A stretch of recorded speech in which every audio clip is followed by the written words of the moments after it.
Aujourd'hui on se retrouve dans la première vidéo de l'année. Donc bien évidemment je ne pouvais pas commencer cette vidéo par vous souhaiter le meilleur pour l'année 2018. Je vous propose de vous montrer les cadeaux qu'a reçu mon fils pour Noël. Tout en sachant que nous, Noël, on n'a pas expliqué que c'était le Père Noël qui apportait les cadeaux, etc.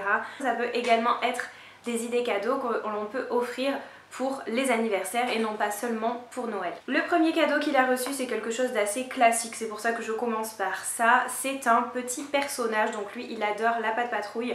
Donc c'est un petit personnage qui s'appelle Marcus, qui est dans la Patte Patrouille. Et ce qui est assez sympa dans ce jeu là, qui est quand même assez ludique, ça pour également apprendre. Donc un enfant ne peut pas apprendre avant 3 ans, c'est pour ça qu'il ne va pas à l'école avant, dans ses capacités, c'est tout simplement pas possible. Donc du coup, pour le moment, il s'en sert vraiment comme un petit jeu auquel il peut donner à manger, puisque le principe est de donner des petites friandises en forme d'os. Et dessus, vous avez plusieurs images et également des lettres. Donc le fameux Marcus, quand il parle, il demande à mettre l'image qui correspond à ce qu'il est en train de dire, ou il épelle un mot et il faut remettre les bonnes lettres. Donc là pour le moment, moi, mon fils il n'est pas du tout capable de faire ça, mais il apprécie quand même de donner des petites friandises, etc. Donc ça peut très bien être quelque chose qu'on peut offrir assez tôt dans l'esprit de jeu, vraiment donner à manger à un animal, etc. Mais pour vraiment apprendre, il faudra attendre 3 voire 4 ans. Pour rester dans l'esprit de jeu assez basique, on lui a offert des caplas.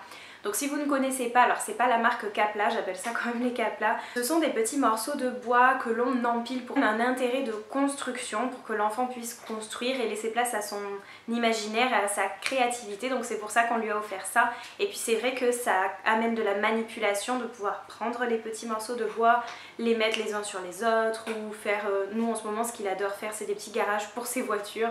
Donc voilà, c'est tout bête mais il adore ça. On lui a également offert des livres. Nous c'est quelque chose qu'on aime beaucoup.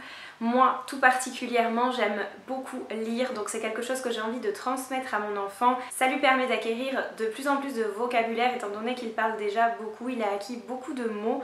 Donc la lecture c'est très important pour ça, et puis il adore ça, regarder des images, vraiment très constructif pour un enfant. Donc nous on a choisi de lui prendre plusieurs livres. Pour rester dans le même thème, des amis lui ont offert un livre qui est assez gros et à l'intérieur ce sont des puzzles. Vous avez une page où vous pouvez lui lire, il n'y a pas grand chose à lire mais il y a quand même la description de l'image donc on peut lire. Et juste à côté, il suffit de retirer les petits morceaux de puzzle, il y en a quand même pas mal. Et l'enfant par la suite doit reconstituer le puzzle, donc j'ai trouvé ça très sympa. Pour rester dans le thème de la lecture, nous avons reçu un kamishibai. Donc si vous ne savez pas ce que c'est un théâtre, comme un petit théâtre, c'est quand même assez petit, japonais, et c'est une façon de lire des histoires. Ce sont des images de taille A4, donc l'enfant est de l'autre côté du kamishibai, lui il peut l'ouvrir et regarder les images, et nous en tant que lecteurs nous sommes à l'arrière du kamishibai et nous avons le texte. Donc quand nous on lit le texte, l'enfant lui voit l'image, et au fur et à mesure quand on enlève l'image, nous avons le texte qui correspond à l'image que l'enfant voit. J'espère que je suis claire dans mes explications, mais je vous laisse aller voir sur internet, ce sera beaucoup plus clair.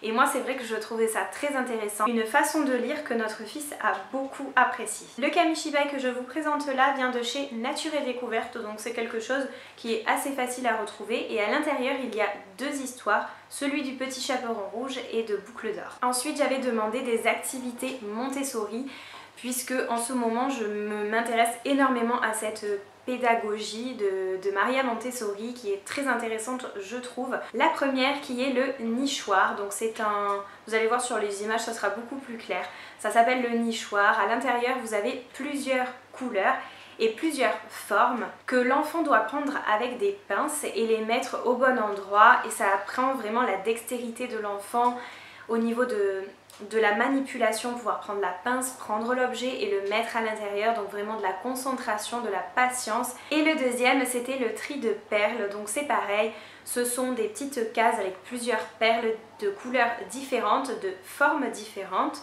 de tailles différentes, et à l'intérieur il y a le petit cordon, le petit lacet qui correspond à la couleur bien évidemment. Il vous suffit vous en tant qu'adulte de faire un nœud et l'enfant après n'a plus qu'à enfiler les perles. Donc c'est pareil, ça permet à l'enfant de se concentrer sur une activité, de pouvoir manipuler les différentes perles. Et nous, notre fils, il a adoré faire ça. Je pense que je vous ferai une vidéo dans pas très longtemps pour vous montrer comment est-ce que je propose cette activité à mon petit garçon et comment est-ce qu'il faut la mettre en place pour que ça fonctionne bien et que votre enfant se pose sur ce genre d'activité qui est très intéressant. Le matériel Montessori, vous pouvez très facilement le trouver sur internet. Il y a directement un site où on vous propose tout le matériel, mais vous avez également chez Nature et Découverte pas mal de choses là-bas, donc allez jeter un petit coup d'œil. C'est un petit peu élevé au niveau des prix je trouve, mais la matière est très bien. Et pour terminer, nous avons pris un bureau. Je vous le montrerai dans le prochain baby room tour que je vais faire, puisque là beaucoup de choses ont changé étant donné qu'il a bien grandi, donc je compte vous faire un baby room tour très rapidement.